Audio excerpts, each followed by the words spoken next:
Hi, I'm Natalie. Thank you so much for presenting today. I really enjoyed all of your talks. Really mind expanding. There was a lot of 3-4 syllable words that opened up my brain, so recovering from that. The question or comment I have is, it's interesting, I'm in my second year as a vegan, and my first few months, you know, I was so excited to tell everybody that I was a vegan, and then I was not so excited anymore after the response I got. And I really I guess my skin had to thicken up quite a bit. And now what's happening when people ask me why I'm vegan, and this is like coworkers, what's interesting to me is we start the dialogue, and actually, you know, I'm in a profession, and you know, they actually come at me with the reasons of why to be vegan. You know, the devastation to the environment, climate change, awareness of what goes on in factory farming. You know, like they recoil, like they'll put their hand up, and oh, it's just terrible, and then also maybe even the diseases that animal protein causes, and then that's it. There's no more leap after that. Like there's no change in them. It's like they're aware of all the facts. You know, there seems to be an awareness, but there isn't that leap of, like, you know, well, maybe I should become vegan, or maybe I should consider this lifestyle. And I wonder what you think about that, if you've encountered that. I mean, I think, especially with the environment and the concerns about that, I think there's just growing consciousness and awareness about animal agriculture. But I don't know who exactly to direct this to, whoever would like to take this. But Rabbi, I saw you nodding, so maybe. Well, I would just say that I think that, you know, this is a conference related to veganism and speciesism, but there's a lot of other things that we know about and we don't respond to in this world. The consumption is certainly a part of this, and I mean, for me, I struggle with the word vegan. I understand it from a political perspective, but I also understand the importance of keeping the issues in the forefront. I think sometimes the word vegan, though intended to raise awareness, sometimes gets in the way of talking about the real issues, which is, you know, the destruction and the cruelty and all the elements there. So I tend to sometimes say I'm an animal rights activist, plant-based animal rights activist, but I understand. I just think that at the end of the day, that human beings, all of the work that we do is about organizing. It's about taking culture as it is and moving people to the next plateau of consciousness. Most of it is really unconscious behavior, and I think it's not surprising that people are not ready to move because they haven't been introduced with it. But I don't think you should be too worried, in the sense that they know you will forever be a block to their meat eating because you exist in the world and you're a nice person. So you've already agitated. We have to just continue to agitate, and it might not happen immediately, but you had an impact. I'm sure all of us know people who, over time, you know, they'll say something like, you know, I'm now a vegetarian, or now I'm adopting Meatless Monday. Just that little scintilla of movement is, I think, might be all that we can ask for at first. In Living Among Meat Eaters, I talk about people who aren't vegans as blocked vegetarians. And so the issue is what's blocking them, and it's not something you can solve. But what you can do is always bring wonderful vegan food. Don't even talk about it. They know you're vegan. Just, it's all nonverbal. Every day, and have enough to share. You know, Patty used to keep fruits in her office so that people who came by would have something to eat. Just show the entirety of what it is to be a vegan without even talking about it. And then you're inviting them to you. And I would just emphasize the importance of telling your own story without giving the impression that you're trying to change them or make them wrong or criticize them in some way. You know, because I think the real power is in planting seeds. You know, we can't change another person You know, in the vegan movement, we're trying to find that magic button that we can just, if I could just put these words together, we can, you know, get them to change. But the basic thing is, we can change this one. This is the only one that we can change, and by embodying what veganism is as love and respect for other living beings, including human beings, then you know, to me, like, if people say, well, what could I just say that's really effective? I think really the most effective sentence, in a sense, is that I discovered the only reason I was eating animal foods all those years was because I was just following orders, and they were not in my best interests, and I'm not doing it anymore, and it's great. That's all you say. And then let go. You know, the Bhagavad Gita says, don't be attached to the fruit of your actions. In a sense, there's a lot of truth to that, because if I try to change someone, they're going to resist. But if I don't try to change, then they change. You've planted a depth charge, you know, and you just let it go. And because no one wants to be a slave. No one wants to be just a programmed robot doing things that are making them sick and destroying the world. And you've just showed them another way. You've done something. You've planted that seed, and then you let go. And they will, when that time is right and that matures, that seed grows, then they will not only become vegan, they'll become a passionate vegan. They will go on to transform the world. And they won't even know you did it. They won't even know you did it. Let's take another question. Hi everyone, I'm Luna. So my question is about overpopulation. I'd like to hear your perspectives, if you'll share them, because I feel like not enough vegans make this connection, and I think that it's really at the bottom of a lot of these questions that we've been exploring. At the end of the day, we are overproducing animal food to overconsume, to feed an overpopulated world, and it's overpopulated by humans, not by non-humans, right? And I know that it's a controversial topic, and it comes down to, like, you know, very intimate decisions that we make. But, you know, next to being vegan, isn't choosing to not make another human child perhaps the most impactful decision that we can make on behalf of other organisms on Earth? What do you think? Yes, I think it's a great question, and a really important one that I've thought a lot about. I used to have the simple answer, and I don't think the world does have an overpopulation problem. I think the bigger question is the Western world has a consumption problem. So I like to approach it from there, so that, which I know that's not where you were going with it, that we don't unfairly stigmatize certain people from other parts of the globe. Because what you'll hear a lot is there's actually, in the West, they're saying, well, there's a deficit. More and more people in the Western world are not necessarily for ethical reasons, are choosing not to reproduce. So, but we are consuming more than ever. We are like a ravenous machine just eating through the planet.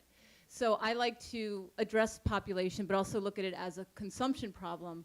And I do think it's important. I think the pro-antinatalism debate can really get, you know, it's not an area that, I'm not an antinatalist. Maybe explain what that is. Oh, so there's an antinatalist movement with a strong vegan core saying, don't produce. We have an ethical duty not to produce more humans. If you would argue that we should stop the breeding of other species because they're overpopulated, then it's speciesist not to note that that applies to humans as well.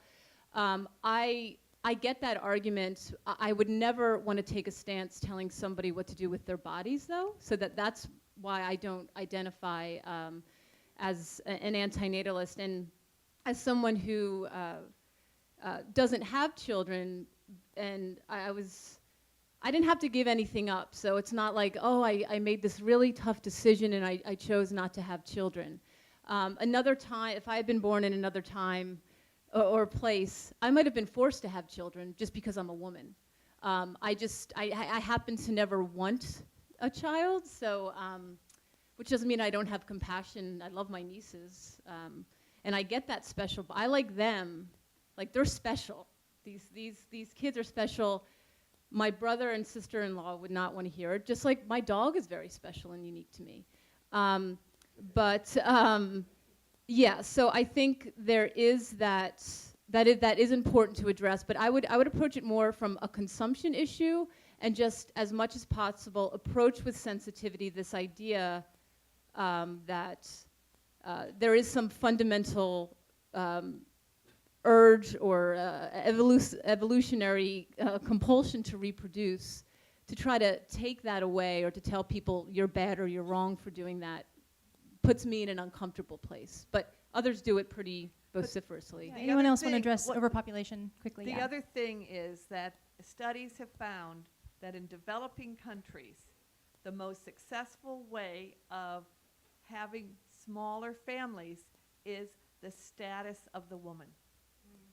So taking this conversation away from feminist reproductive health issues is really a mistake. We've got to have that clearly within feminist reproductive health issues. And I often feel like, this is part of vegans not making interconnections. Great. Anybody else? Got another question? Okay. First of all, I want to say, I'll try to keep this brief. I thought you were all fantastic. I had a secular upbringing and didn't really take a serious study of religion until I was in college, and developed an appreciation for it along these lines as well. And in the secular West, we've embraced the past 500 years of secular social progress, nearly all of which contradicts not only biblical tradition, but pretty much the entire world. Democracy and representative government in place of monarchy, and belief in the divine right of kings, the separation of church and state, the abolition of human slavery, the emancipation of women, birth control, the sexual revolution, LGBT rights. So now it's time to end animal slavery. Like the abolition of human slavery, it applies to all of mankind, including atheists and agnostics. Because I had a secular upbringing, I never understood religious conflict. To me, the world's great religions have more in common, more similarities than differences. So I never understood religious strife or warfare or conflict, etc. It never made any sense to me. It seems to me that we should be able to find common ground on this. I was on the SERV, Society for Ethical and Religious Vegetarians, email list for over 10 years. I studied at length informally, via email exchange and personal conversations and association with the late Reverend Janet Regina Hyland, author of God's Covenant with Animals, which is available through PETA. And she wanted to bring the religious communities on board with regards to animal issues, etc. And we've seen the power that organized religion has, and to make them aware, I think it's necessary that we make them aware of animal rights as a directly related sanctity of life issue. And I've seen religion can be an obstacle to social progress, and it remains to be seen whether it would be like the civil rights movement, which had a religious basis, or if it would be like in the 19th century when Southern churches upheld human slavery on biblical grounds. That remains to be seen which way it would go. But when in conversation with Regina Hyland one occasion, I pointed out, friendly nod to Kim Socha, I mentioned that when I brought up the subject of religion and animals on Usenet in 1987, I made the mistake of defining it first solely in religious terms rather than as secular social progress for all of mankind, including atheists and agnostics. And I mentioned how immediately someone responded, humans are omnivores, we've been hunting since the days of the caveman, etc. And Regina said, well, we have the secular society to thank for that stereotype. So there's plenty of blame to go around. All right. Thank you, Vasu. Okay, well, would anyone like to respond? Should we go on to another question? Anyone? I just want to respond quickly and say, since I do this work both in my animal work as well as my worker justice work, there's been a systematic attack on religion by corporate America and by, I hate to sound so radical here, but by capitalist institutions that have intentionally brought wedges between religions to highlight. The Bible doesn't talk about abortion. The Bible doesn't really make much of a to-do. It certainly doesn't talk about same-sex marriage. It barely talks about homosexuality. And yet these are the things that people think religions are centered around. But look at it's certainly from the Abrahamic traditions. If you look at the Hebrew prophets, it was about poverty. It was about the downtrodden. It was about people ripping people off. So I think we have to, the whole point of this is about reclaiming what the intention of religion is, which is really to bring a more ethical stance to the world, not what corporate America would like to fund to use against us. And when I say that, I hope everyone knows about things like the Institute for Religion and Democracy, which is Koch brother funded, that embeds itself into religious denominations in order to undermine them. This is an intentional war against religious people because, as you pointed out, in the 60s, there was a very strong religious base. I'm not saying it was perfect. There were also, the letter from Birmingham jail to the community was Dr. King speaking to pastors who were sitting out a very important moment there. But I am saying that we have to recognize that the way religions operate in America is a construct that has been seriously hampered and damaged by greed interests. Can I just say one quick thing? It's going to be really quick, and it builds on the corporate, the anti-corporate stance you have, which I agree with. I would quibble with the idea that slavery has been abolished in the United States, and I encourage everyone with access to Netflix to watch the documentary 13th about the prison industrial complex. And just to put in, if we did a sum total of everything Jesus talks about, what Jesus talks about more than anything is giving away your wealth. That's the most consistent message in the New Testament. Give away your wealth. All right. I have a question here. Thank you. Do any of you, given the global obesity, overweight problem that is an epidemic throughout the globe, do you see that the mentality behind that for human beings is related to the mentality of consumer consumption of animals and the whole notion of using drugs and there's just the commodity aspect of beings, of living beings, that has now permeated human beings, the society of human beings. Do you see any relationship between the two? Because the obesity epidemic is rampant right now. I believe in my talk, when I first started, I mentioned that it's fundamentally a consumption issue, and I was shown constructively how the Shramana tradition argues that you can't achieve happiness through external sources of consumption, and so therefore the Dharmic traditions have a lot to offer in that regard. But certainly I think a lot of the greed comes from this independent sense of egoism, apart from the systems and networks of life that we exist in. And that's where it comes from, really. And I think if we can reorient ourselves to see meaning and purpose in such a way that doesn't necessitate our own aggrandizement as individuals or species, then I think that that's the solution to that, whether it be religious or secular or philosophical or however. I'm in the humanities, so I think the humanities have a lot to say about that. So. And I would just add, I think, again, I mentioned this in my talk, but I think it comes back in many ways to wounding. As little kids growing up in a society that's based on consumption, that we get our value and success by how much we can consume, we've created, through the perversion of animal abuse and consuming terror, consuming misery, consuming violence, we've created really a religion of consumerism, I would say. I mean, I think capitalism in our world today is underlined by this religion of materialism and consumerism based on animal agriculture. So at the deep level, I think it is exactly what you're saying. As we sow, so shall we reap. You know, if we sow the seeds of the domination and oppression of other living beings, we're going to reap that in ourselves, in our relationships. And this is what all the religions teach, right? The religions have this enormous wisdom that came from, I think, an inner awakening to look, and I think they call us to look more deeply, to see, instead of just see a sort of this shallow view that what we're doing to animals is bad, which it certainly is, but to look more deeply and see that not only are they being horribly enslaved and abused, we are too. I mean, all of us are. If my life is reduced to simply getting stuff, consuming, then my life, at the end of my life, what's my life? What happened? I didn't really live a life. And that leads into one other point I just want to make, which I think is, nobody's actually said this, but I think it's sort of implicit in everything here.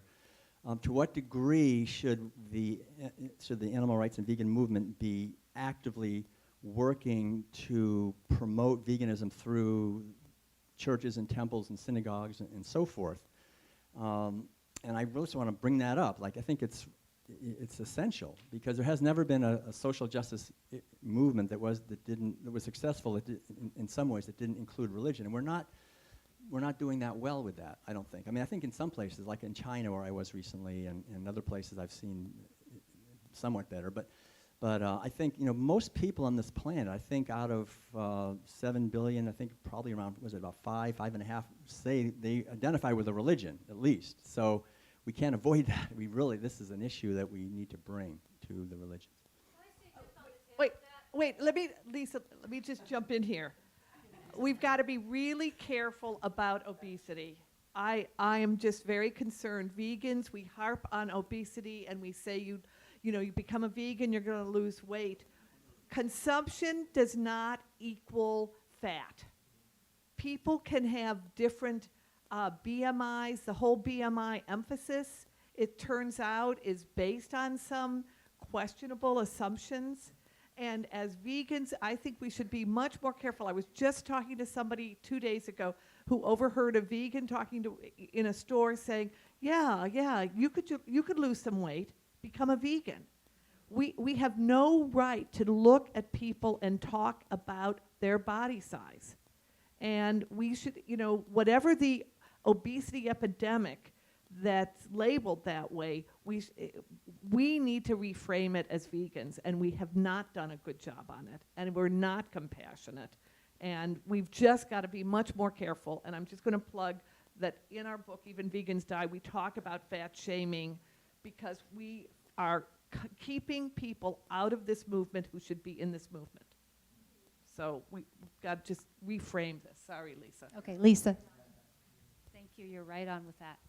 I just wanted to say, following what Will's saying, that I still have about 6 copies of my book, and it's exactly what Will is talking about, that it is the only book that we have that covers all the world religions from the standpoint of animal ethics. So if you're interested in a copy, they're $23. If you go online to try to get them with postage, you're going to pay $40.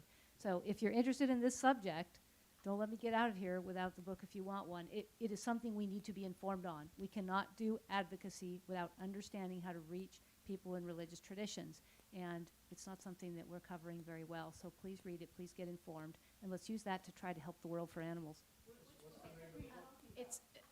She's talking about her book that she has for sale out here. It's Animals and World Religions. Thank you. It's that one. Wonderful book. And everybody, don't be afraid of the mic. Put it right up to you, right up to your mouth. Thank you. Yeah, I just want to address what you talked about, the weight problem. And I've seen it. I don't know how many people have seen the movie. I think it's fantastic. Fat, Sick, and Nearly Dead. About this man who was, I don't want to talk too much about it, but he was diagnosed to die in 6 months to a year. He was Australian in his 40s, and he decided to come to America and do a 30-day juice fast. And he loses 80 pounds, and he gets back his health. He's completely healthy. So I do think, you can be vegan and not be healthy. The other thing I want to address is about violence. And I know I've given out vegan outreach pamphlets, and I've given out Will Tuttle CDs, and I've given out, tell people to see this movie by Paul McCartney. I don't know, Paul McCartney is like, and the Beatles are like God to me. He has a video that I think everyone should see, and it's called, If Slaughterhouses Had Glass Walls, Everyone Be a Vegetarian. I've seen it a few times. I tell people to see it. I know people who have seen it and become vegan like that, but there are a lot of people say, oh no, don't show the violence. But in a lot of pamphlets you see, I think it's important to see it, but you can be depressed by it. There's so many things about it. So I wonder if you could address that, and how many have seen that that short video, If Slaughterhouse Had a Glass Wall, Everyone Be Vegetarian. Paul McCartney's been a vegetarian for 40 years.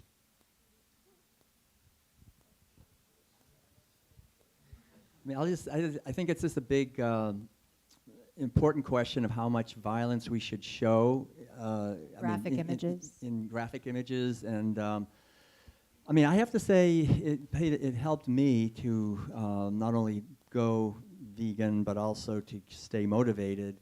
But I know a lot of people, if they see these images, it really is disturbing to them. People who are vegans, and it's a very complex issue. We could spend the rest of it. We could spend the next week talking about this.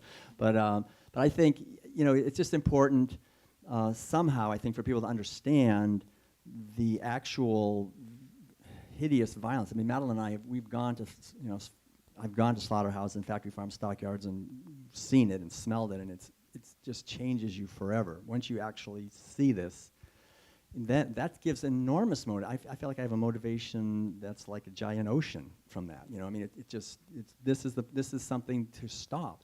And so I think it is very important for people to be aware, because the industries want that not to happen. What they want more than anything, and what consumers want more than anything, is not to know that everything's okay. It's all right. You know, they have one bad day, and to really, it's incredible the violence that these beings endure, and to just somehow, in maybe using I statements, talk about when I discovered that.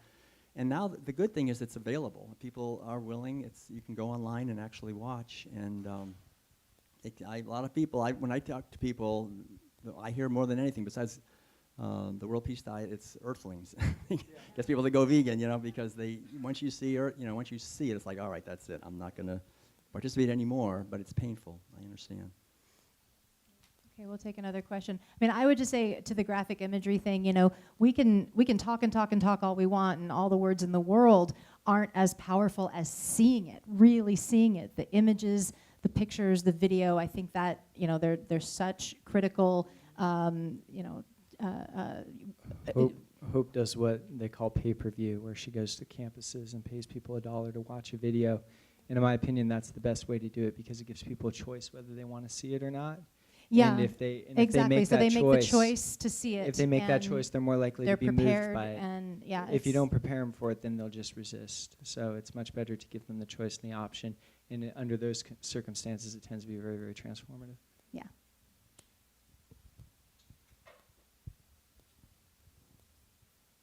My question is on.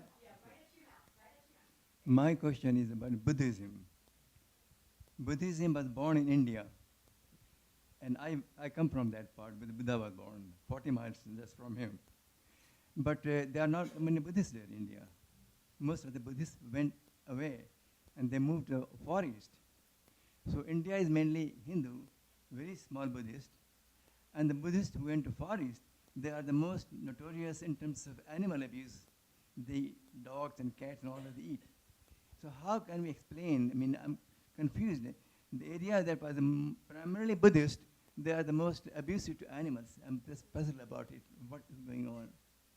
Okay, well, that's a big question. But basically, yeah, you're right. I mean, Buddhism thrived for many, many centuries in India, and gradually, as mentioned, became sort of subsumed within the Hinduism and flourished in other countries where essentially, I have to say, though, I mean, so like here in the United States, I've talked to people, I've said, so could you go vegan or vegetarian? Could you give up eating meat? And they'd say, no way. I mean, I just love a good burger. I mean, I couldn't do it. And I say, well, could you give up eating dog? Eating dog? Are you kidding? You think I'm some kind of barbarian? And then I go to Korea, and I say, I've talked to people there, and I say, could you give up eating dog? And they say, no. I mean, dog stew is amazingly delicious. Well, would you eat a burger, a cow? Oh, are you kidding? I mean, eating a cow? That's really crazy. That's so brutal. I would never do a beautiful being like a cow. So I think, we have to, first of all, make a realization that it's culturally determined what is so bad. In these countries, the per capita consumption of meat is far lower than in the West. It's far, far lower. I mean, until just recently, and it's being pushed really hard by the West. I mean, Buddhists like when I've traveled to Taiwan, Korea, and China, I mean, these are all basically, the Buddhist groups are vegan, and the amount of meat that they're eating is far less than in the population, is far less than we do in the West.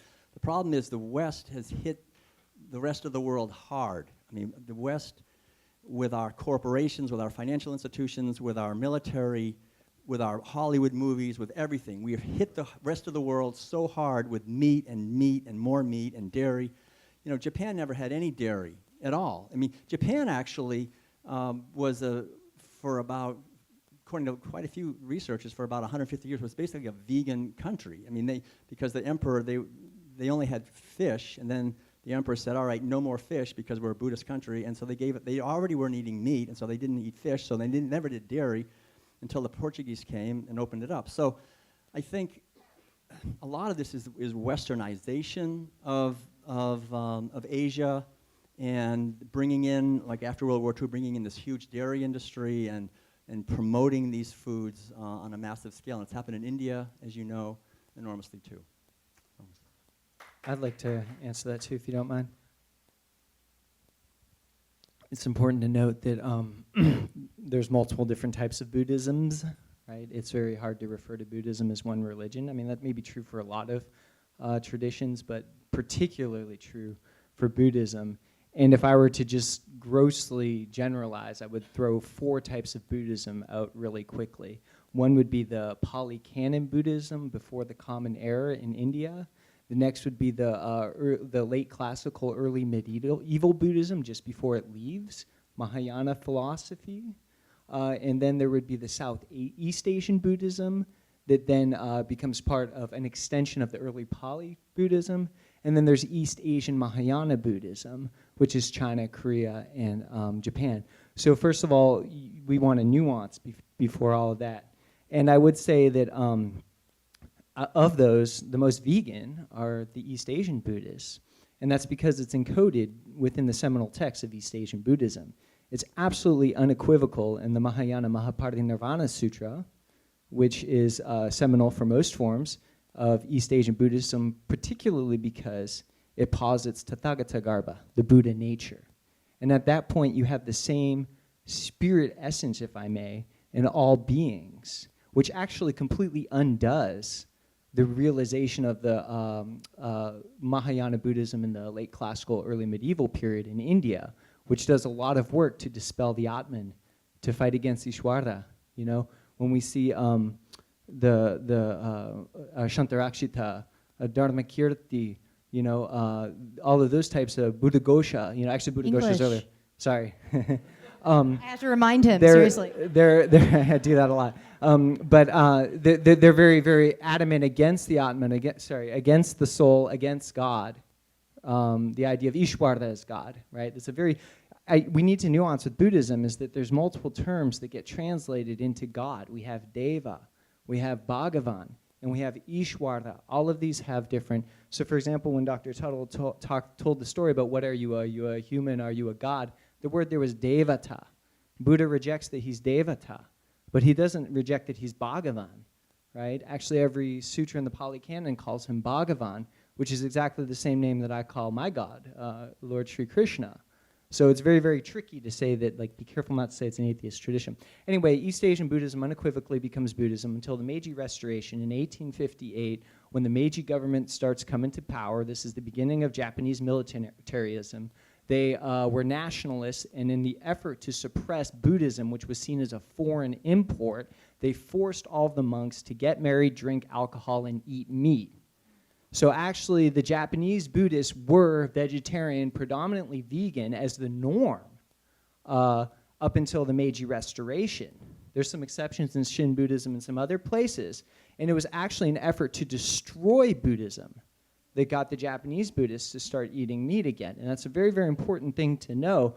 But Japanese Buddhism is based off of the same canon as East Asian, Sharangamana Sutra, Lankavatara Sutra, Mahayana Mahaparinirvana Sutra. All of these, unequivocal, you absolutely cannot eat meat, no using honey, no wool, no silk. I mean, these are vegan texts, as opposed to the early Pali Buddhism of the time of Buddha. Buddha would best be understood as a freegan, right? He hesitated in the Pali Canon to tell everybody to be vegetarian. He hesitated at that. So what he did is he created a set of rules that you cannot expect that an animal has been killed for the sake of your consumption, right? So this is basically like the modern equivalent of like if you're going to eat meat, you got to go to the dumpster and eat it, you know?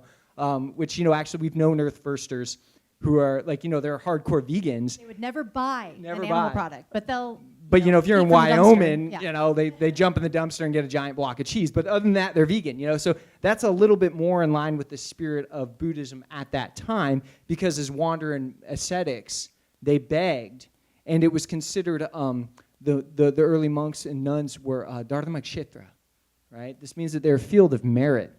So the assumption is that people who are householders are engaged in violence, and the only way that they can purify themselves of that blemish is to give alms to the monks.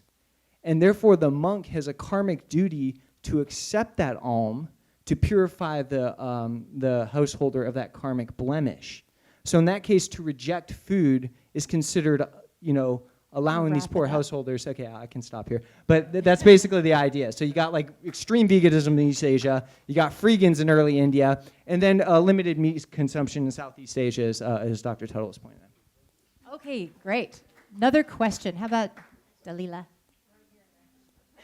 This is a question for Will and for Kogan. You know, we had a really rainy season, and it brings out the ants. And what do you, like when you have ants all over your kitchen counter, like not just a few, but like hundreds of them, is it okay to like clean them up and kill them? We try to do, basically with insects, what we try to do, you know, we lived in an RV for like 20 years, and so we didn't have the problem. We would just drive away, you know.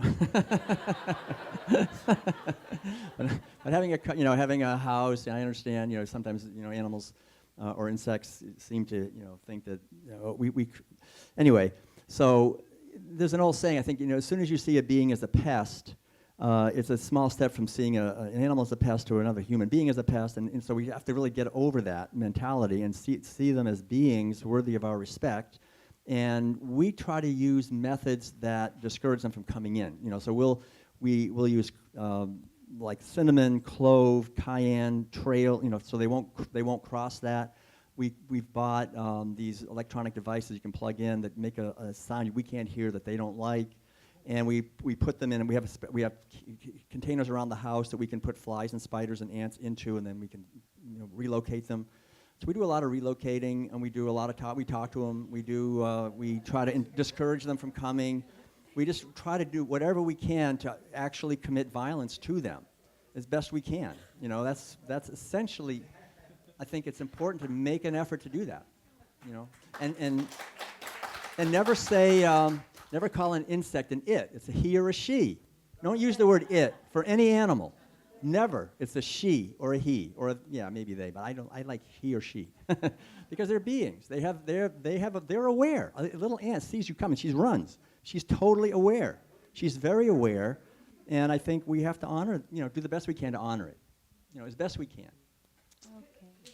Can I mention one thing? It's an interesting point in the early Pali Canon, the early Buddhist canon, that the bhikkhus came to Buddha and they said, hey, we're getting criticized for walking around in the rainy season because it kills insects. And at that point in the Vinaya, Buddha says, well, then you better stop walking around in the rainy season. So it's an important point where animals, even of the smallest magnitude, are valorized in the Buddhist canon.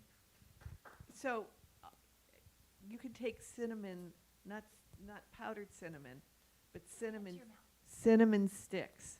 And even if they're walking up a wall, you tape the cinnamon stick right in their path. And it redirects them. They don't like cinnamon. They don't like it on their little feetsies. Or to live with a cinnamon girl. I would also just say, since we're talking about ants, there is a story, and maybe our Muslim brother knows it, about ants changing the course of history. And so I just thought we have to have something Muslim in this. So here, there is a story, and I can share it with anyone who emails me about ants changing the course of history. So, All right, another question. Hi. So a few centuries after the Buddha lived and taught in northern India, Chinese pilgrims who wanted to go see the Buddhist holy places wrote in their journals that in the Buddhist districts you could not get any meat or any alcohol. That lasted for some time. Buddhism spread across a lot of India, but then there was the upsurge of the Bhakti movement, which was much easier to understand or practice than Buddhism was. You know, I resent that. Excuse me? I resent that as a bhakta. Okay, thank you. Explain that to me, okay? It's extremely difficult. I have to do almost 3 hours of meditation every day as a bhakta, so it's pretty hard. Okay, thank you. So anyway, someone else who is a Hindu told me that there was also a number of Hindu kings who decided they wanted to, go back to the normal Hindu stuff and get rid of Buddhism, and that it was more or less persecuted for a while. Whatever happened, eventually that compassionate Buddhist culture that where you couldn't get any meat disappeared, and in India. In India. In India, yes. Well, yeah. I mean, do you want to address that? I think it's. I don't think you can blame it on the Buddhists, but it it did for sure. Like for example, in China, I just got back from China. It's so interesting to see this that actually. In the temples in China, they were completely vegan, and Bodhidharma came over in the 5th century from India and brought Buddhism to Taoist China. So we had this blending of Taoism and Buddhism, and we had for the first time these centers of meditation during the rainy season, especially. They would sit and meditate; they wouldn't walk. That was the tradition, and so then. Wealthy donors would come to support the monks, and they would always have feasts, right? But they couldn't. They didn't. They wanted to serve them food that they would like, and so we had the development, actually, for the first time in the world, of tasty vegan alternatives for the donors, and the creation of vegan duck and vegan goose and vegan fish and vegan pork and all these things to somehow get the idea to make this delicious. And I think this whole idea really, in many ways, that we can create a cuisine that everyone will love. No one has to give up anything. And so even we as monks, we're more disciplined. We don't want that. But for the other people, and I see that now in the vegan movement. Now, we don't want to eat that stuff, but people who are making the transition, let them eat it. And this goes back. It's very interesting. It goes back over 1,000 years. That this has been happening. Okay, another question. Let's maybe get off of Buddhism. Hopefully, it'll be something different. Hi, I'm wondering if you have any thoughts or ideas on the dilemma of the pet food industry and dogs and cats not being vegan for the most part. I feed my dog vegan dry dog food, but she's not totally vegan. Pray for the development of clean meat, cultured meat. I mean, once they solve some of that clean meat would be available for cats and dogs. Well, explain what clean meat is. Clean meat is the new contemporary term for in vitro or cultured meat, which is you could take from the cellular size of a sesame seed and develop enough meat if you have the biomass technology sufficient for it to feed the world. And so I've talked to vegans who are, right now they don't have the capacity, but once the capacity is reached, there'll be what's now called clean meat rather than in vitro meat. And I think that's not plant-based meat. Plant-based meat, like Impossible Burger and Beyond Meat, is plant-based meat. This is clean meat. Right. Yeah, Laboratory grown, it's actually meat. So if we feed it to the cat, there's the full taurine, I think also just be aware that there are commercially available, for sure, dog food. VDog and Evolution, and there's other ones that are plant-based, and dogs thrive on it. I mean, I have a lot of friends that have dogs that thrive, and I have a lot of friends who have cats that thrive on vegan diets also. And Evolution makes a vegan cat food with a Torian. And the guy who's the founder of Evolution has been studying vegan nutrition for cats because they're more difficult than dogs. Dogs are really pretty easy to be vegan. And he says that 2/3, from his research of over 20 years of vegan cats, he says for sure about 2/3 of cats will thrive on a vegan diet, on his food. So, you know, I don't have cats or dogs, but you can, you know, look into it online, and there's recipes to make your own, and but, you know, it's a maybe a possibility. I'll just add, going back to the political, let's start working on some policies that will prevent the industry from selling, you know, cats and dogs in stores when there are so many that need rescue homes. I mean, there are ways we can impact, and of course the spay-neuter work. There's so many ways that we can lessen suffering, to use a little Buddhist framing here, that we forget about. But at the end of the day, you're right.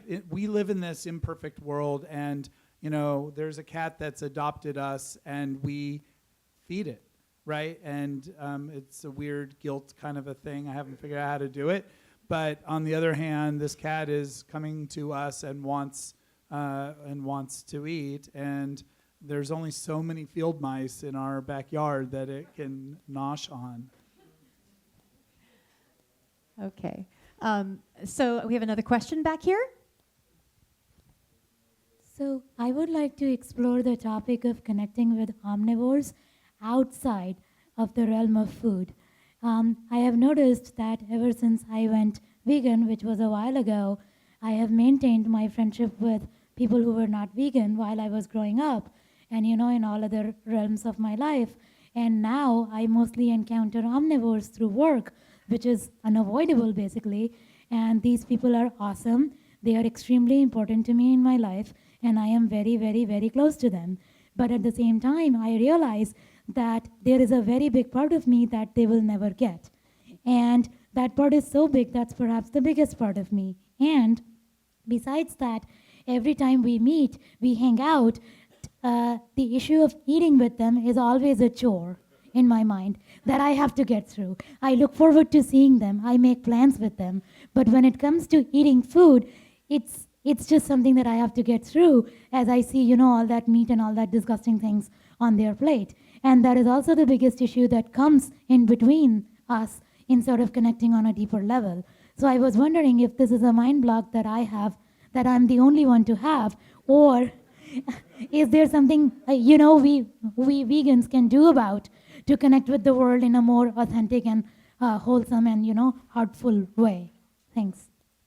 Well, I'd like to jump in on that one. I was just going to say, I think it's similar to the question we have earlier, so yes, go ahead. I've been talking to some folks about this, the liberation, what is it, the Liberation Pledge, the question about not being in certain spaces. I mean, I really, really believe the only way that people change is if they're exposed to the cognitive dissonance of their situation relative to yours, how you can just be there being a personal example. Dugma ishi is the Hebrew phrase, a personal example of an ethical way of being, and that you're a thoughtful person. At the end of the day, it's hard on us as vegans, as animal rights supporters, activists, but there's really no way for us to undo the broken, to dismantle the meat industrial complex other than to just be a constant thorn in the side of those that we love and that we believe in as human beings, as fully evolved in a whole bunch of other ways, except on this point. You know, because I think we know folks that are wonderful, wonderful people that have a blind spot. There's this one rabbi who I'm really close to. We get arrested together. we fight the good fight together. We're organizing and working on sanctuary with immigrant communities right now. And he's a vegetarian, and he will not have the conversation about veganism. He just will not. And I love him, and I'm not about to give up on him. I get this sense that someday, maybe in 10 years, he's going to finally move on this. But if I don't continue to work with him or be around him, it's just not going to happen. Okay. And I mean, I would just like to add maybe, to your question, what I do with people that are in my life that are omnivores is I find what it is that like you could get in. And we talked about this before earlier, but if someone is an environmentalist, well, then maybe you go the environmental angle and talk, get in that way. Find ways to go into what interests them, what they're going to connect with on an emotional level. So just throwing that in. I am David, and thank you for being here. Same question we keep coming back to. How do I get my church, which teaches love and that every living thing is an embodiment of God, to stop serving meat for lunch?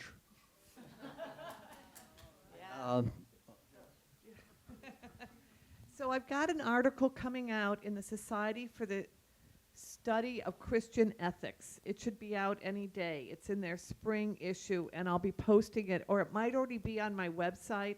And the whole last part are the activist things Christians could be doing in churches, from mission work, doing vegan food to homeless shelters, to collecting blankets and everything for animal shelters. And there is a group, and I link to that website. What are they called? They are encouraging churches to take a pledge to not serve meat. So they've already they're based in Philadelphia, and my mind is tired, so I'm just not going to remember. But it's in this article, and if you searched David Clough, and how do you pronounce that as a Brit? Clough. He's done 2 books, Animal Theology, book 1, which is out from Bloomsbury, and Animal Theology, the next part is coming. Google him and Church Pledge, and it'll probably take you to this website. But they are actively working to get churches to pledge this or to pledge to reduce. That's their one of their main goals. And one thing you could do is talk about hospitality and talk about the environment, because churches seem to be getting in on the environment, and talk about using plant-based meat instead. They don't want to go vegan, but they might go plant-based meat. In my own church, nobody's noticed when I've done it, and I do it, and they kind of know I'm doing it, and yet, so I think there's something to just doing it. So finding out, whether it's potlucks or to do a vegan education class, find out if you can develop a Sunday school class that's vegan cooking, and just look at whatever your church does and brainstorm every part of its activism that comes back to veganism in one way or another, and then wedge in. And there was a really great resource. Is Lisa still here? I can't remember her last name. Yeah, I mean, I don't know if you want to plug that again, but that was, it's just a really great resource. So that's why we're putting together this Interfaith Vegan Coalition, is so that activists within their places of worship can actually have some resources that we're providing online with steps that they can take to the administration of the church. And they can ask them, would you be willing to have cruelty-free products to clean with? That's one step. Dharma Voices for Animals is another wonderful Buddhist organization that's already doing this within the Buddhist community, and we'd like to expand that and offer it to all different religious traditions. And what's it called again? It's called the Interfaith Vegan Coalition, and you can find us on Facebook, or you can look up veganspirituality.com, and we're there too. I just want to add one quick thing. I think it's a great question, and really I think to be successful, it's about education within your church congregation. So what I've seen actually work quite well is people doing study groups. I have a World Peace Diet study guide, and people in this one church, for example, in Cincinnati, there was 3 or 4 people that were vegans in this big church, and they wanted the whole church to go vegan, right? So they started having a weekly study group, just reading the World Peace Diet and discussing. So people that were not vegan were not that interested, but they were maybe a little interested, But then as they read and discussed, and then they went vegan, then they would do a 6-week study group, then they would do another one a few months later, and do another one. After about 2 or 3 years, you had a critical mass of people within the church that understood the issues. They understood the cruelty of the environment, and they were having potlucks with everyone, so they were learning. And then they brought in, this is very important, I think, they started making the connection. The idea was, well, all these, because the church would have potlucks, and people would just bring whatever they wanted to bring, macaroni and cheese or bacon or whatever. And the group of vegans, as it grew in the church, said, listen, this isn't fair. Because, for example, when people who are disabled want to come to church, we don't say to the disabled people, you know, if you can't come up the stairs, we don't care about you. You know, we're not going to build a ramp because we don't care about you. We build them a ramp, right? So that we're not discriminating against them. If we're vegans and we go to the spread of food and there's food that we can't eat, I mean, that's a blatant discrimination. It's the same thing, basically. And we're saying, well, we don't care about you. You don't eat that. You know, you can't eat that. So anyone can eat vegan food. And so when they made that point to the church, everyone got it. And everyone was glad to bring only vegan food. Everyone was thrilled to bring only vegan food because that was an expression of inclusion. So I think that we have to make these connections in the congregation. Okay, more questions here and here. I think one of the most important things maybe we're overlooking overall is pollinators. And people, you know, if we're killing off the bees, we're killing off the bats, we're killing off the birds and the insects, and everything's interconnected. It goes hand in hand with climate change, insecticides, and everything else. And we could be facing a famine. We won't have grains or anything to eat, or the animals to eat, if, you know, we keep destroying all the pollinators. You know, I don't know Everyone what the have a answer garden. Make habitats for pollinators. Anybody want to comment on that? No? Okay, we're going to pass on. Hello. I wanted to ask you all about how you see simple living as being part of veganism. A lot of people who are vegan, they see the direct harming of animals with their diet, with their clothing, with entertainment. But in order for us to have more than we need to push animals out of their home to acquire land for materials, to make products. So, and we also need to push animals out their homes for more space for our homes, for runways, for swimming pools, for roads, for various industries. So, and within all the major religions, there's teachings of moving away from wealth and having access to our needs and moving towards spirituality. So I wanted to ask you all about how much you see simple living as being part of veganism. I just want to give a quick time check. We only have 5 more minutes, just so everybody knows. 5 more minutes. Go ahead. Okay, so Let's try and get one more question in too. So. yeah, I'll be quick about it. I completely agree with you. I can't tell if it's on. Use the other one. Just pass it down to Hello? Okay. Yeah, I agree, and that's actually part of the question of overpopulation, and that turned into overconsumption came up before. It's actually something that's argued by a lot of people from what's called the anti-natalist movement, is that we have a problem of consumption. What the easy answer is it's hard to say. I think, you know, making a choice, again, it's such a touchy subject, making a choice not to reproduce, if you can do that, is a wonderful way. You have one less human on the earth consuming.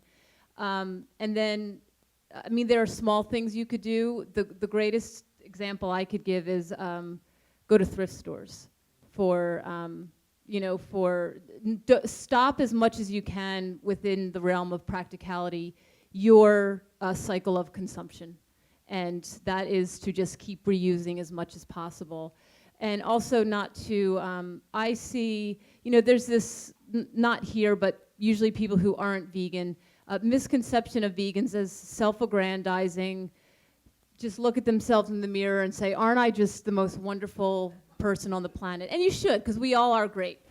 But if anything, what I've noticed is a continual vegans are some of the most, like, they beat themselves up for everything, you know, like I had to wipe my glasses the other day and I took 2 pieces of paper off the toilet paper roll. And I'm like, I shouldn't even be using toilet paper. I know people who have reusable toilet paper. I'm not there yet. But there are all of these options. And honestly, that could be, you know, find ways that do I want to live in this industrialized world? Yes. What can I do to have the least amount of impact would be, and there are small ways to do that. And that's a great answer for the what we do aspect of the equation, but I think the who we are aspect of the equation needs to be addressed too. And I think we need to fundamentally see that our sources of happiness are not from external sources of consumption. And however we have to drive that point home, be it through religion, individual different religions, through secularism, through education in the humanities, education in the humanities, everybody please promote that. That's for me the who we are part of the equation that absolutely has to be addressed in conjunction with the what we do aspect of the equation. Okay, so I'd like to tie a piece of this together from something that you said, Carol, about communities and the necessity for communities. I think that there is a component, this might be a little bit out of whack with where a lot of folks are, so I apologize.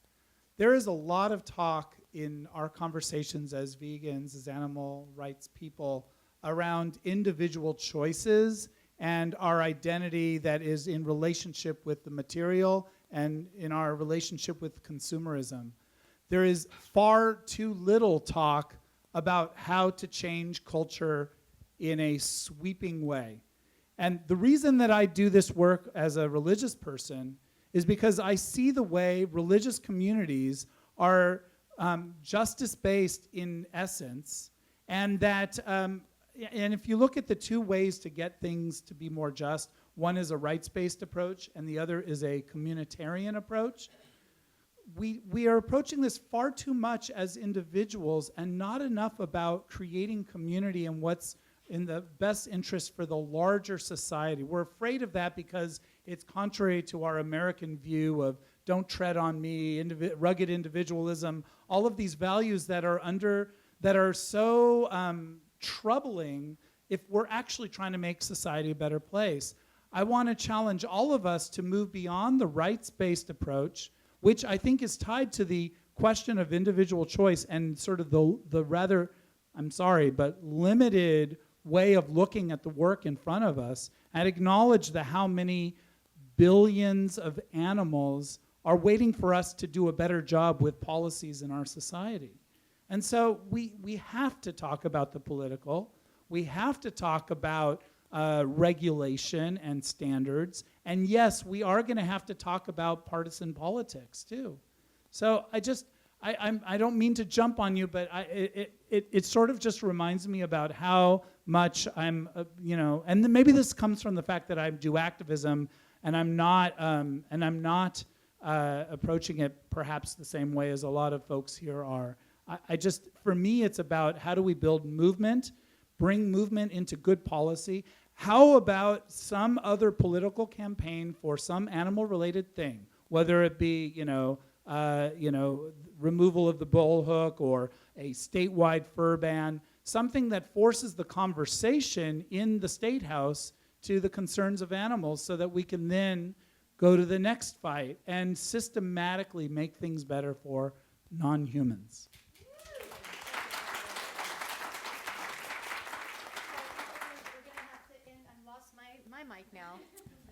We're going to have to end on that note. It is 6 o'clock. Thank you all so much for being with us today at the Conscious Eating Conference.